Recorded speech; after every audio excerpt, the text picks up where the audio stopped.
Historically, Kirk Cousins, the Minnesota Vikings quarterback, has struggled in big moments.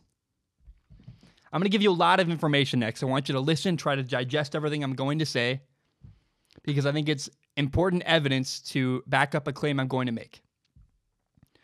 In his career, Kirk Cousins is 5-25 against teams that finished their season with a winning record. 5-25, 5-26 if you consider the playoff game Kirk Cousins lost in 2015. Now, even if you change the criteria slightly, say, what about teams that didn't finish their season with a winning record, but teams that had a winning record at the time they played Kirk Cousins?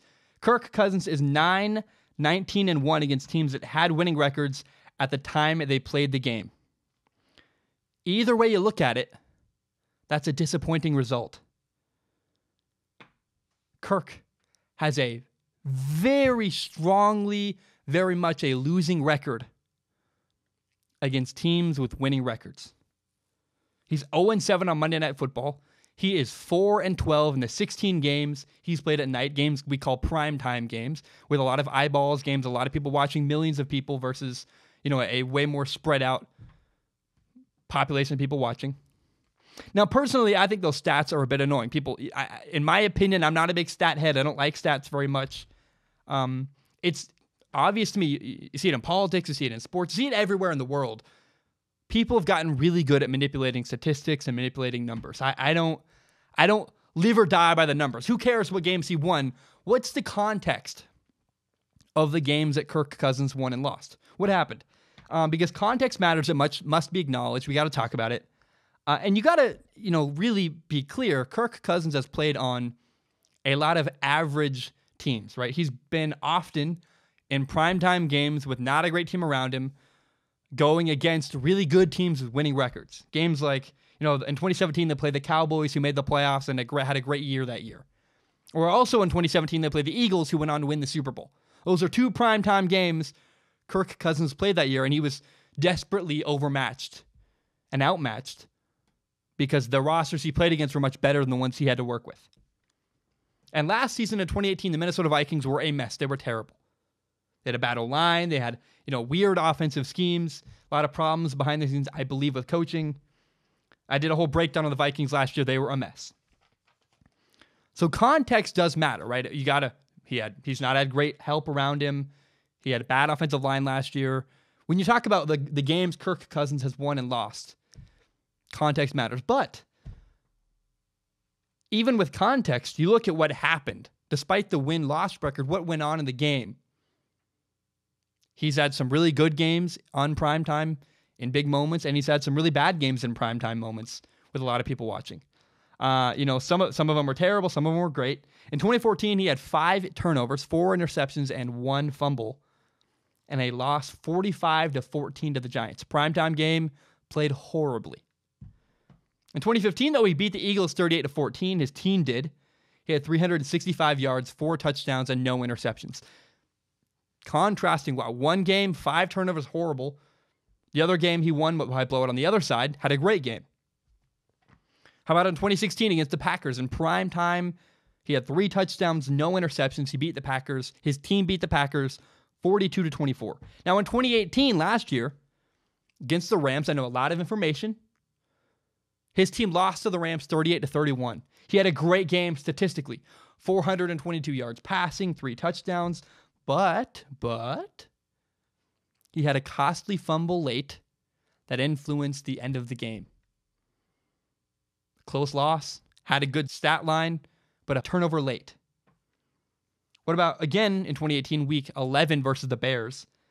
They lost 25-20, and Kirk Cousins, what do you know, had a pick 6 late in the fourth quarter that gave the Bears a good lead. So when you look at Kirk Cousins' primetime games, a reoccurring theme in the games he's lost is a late turnover, a fumble, or an interception late in the fourth quarter that gives the other team an edge. That's what happens time and time again. Look back to 2018 again. Remember the Rams game, end of the Rams game. A close loss, had a fumble that gave the Rams the ball back. Against the Bears, week 11, late in the fourth quarter, a costly pick six. And in the Saints game, week 8, late in the second half, he had a pick six.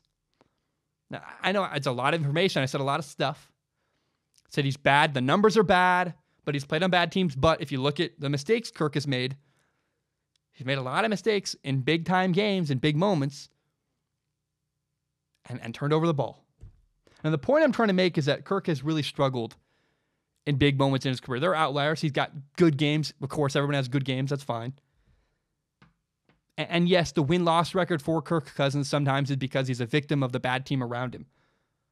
But also, regularly, and I think this is something you can't dispute, I'm probably saying a lot of things people already believe, which is that Kirk Cousins struggles. Kirk Cousins really struggles in big-time moments at the end of games. So in 2017, Kirk Cousins had a late interception against the Eagles, which gave them a bigger lead. And before that, the year before that in 2016, against the Panthers and the Steelers both, he had costly turnovers that hurt his team late in the game. And over again, moments like this just pile up where you go, man, Kirk really struggles in big moments at the end of games. And to me, when you ask, hey, Zach, what's wrong with Kirk Cousins? Why do you think he struggles in big-time moments? The answer to me is very simple. I look at Kirk and think he must have some kind of performance anxiety. This is just speculation. This is my opinion.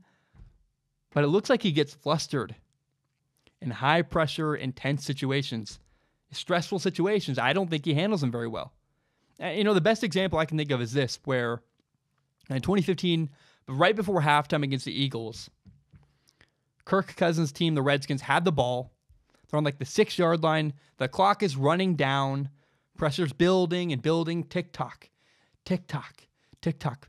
The clock's winding down. And instead of spiking the ball into the dirt, stopping the clock, and allowing his team to have a chance to kick a chip shot field goal, what Kirk Cousins did was took a knee. A boneheaded mistake, a huge error, and instead of kicking a chip shot field goal, getting 3 points, maybe even 7, they could have stopped the clock fast enough, thrown the ball into the end zone. Instead, Kirk's team got no points. He ran down the clock and completely screwed up. And to me, I look at that moment and go, the guy got flustered, obviously. He got stressed, he got overwhelmed, and just did absolutely the wrong thing at a total brain fart. I've heard guys talk about this before. They talk about moments where they want to succeed so badly. They get so amped up that they can't overcome their nerves. And to me, when I watch Kirk Cousins, he just exudes a nervous energy.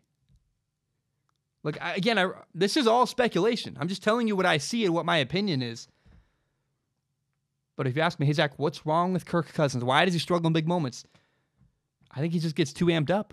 My opinion is the guy has performance anxiety of some kind, and he can't overcome his nerves. I think it's a mental issue. He's well capable of being a great quarterback. He's a good quarterback. He could become an elite quarterback. The talent is there for Kirk Cousins. The ability is there. But to this point in his career, he cannot seem to get out of his own way. And I've talked about, I did a whole breakdown on Kirk Cousins. I talked about, this is one of the things I cut out. I talked about how he really struggles with attention to detail. I don't think that's who he is as a quarterback. Most of the time, his attention to detail is fantastic. But you'll notice in the higher pressure situations, primetime games, the end of games on third down, that's when the attention to detail falls away. I think he just wants it so badly, and he can't handle it. He goes, and all this nervous energy boils out of him. I've learned from a lot of moments in my life, or at least what felt like really big moments in my life. Moments like, a job interview or a first date with a girl you really like and think is amazing. Or maybe, a great example of this is my first football practice. After 4 years off of college football, I went back to football. My first football practice with a new team. I've only been there for like a month and a half on the whole college. I haven't been there at all. I'm meeting all these new guys every practice. And I was like, man, I'm nervous. And I had to take a deep breath. I had to acknowledge, like, man, I'm nervous. I'd go, take a deep breath, breathe it out, try to smile, go, man. Because if I didn't acknowledge, hey, I'm a little stressed, I want to do well in this environment, I'm a little bit nervous, and just acknowledging it to myself gave me permission to work through it and kind of move on. That alone helped me a lot. And I watch moments with Kirk Cousins where he's, he's like a bottle of all this stress and desire and angst, and he wants to succeed so bad. And he just is like a wreck of nervous energy. The body language to me when you watch Kirk Cousins at big moments. Ooh. My opinion, I think he wants to succeed so badly that he works himself up. That's what I see. He gets flustered. He doesn't pay as close attention to detail. And that, in my opinion, is why Kirk Cousins struggles late in games, in big-time moments, in prime-time games. I think Kirk Cousins has some kind of nervousness or performance anxiety, and that is why he struggles late in games in big-time moments.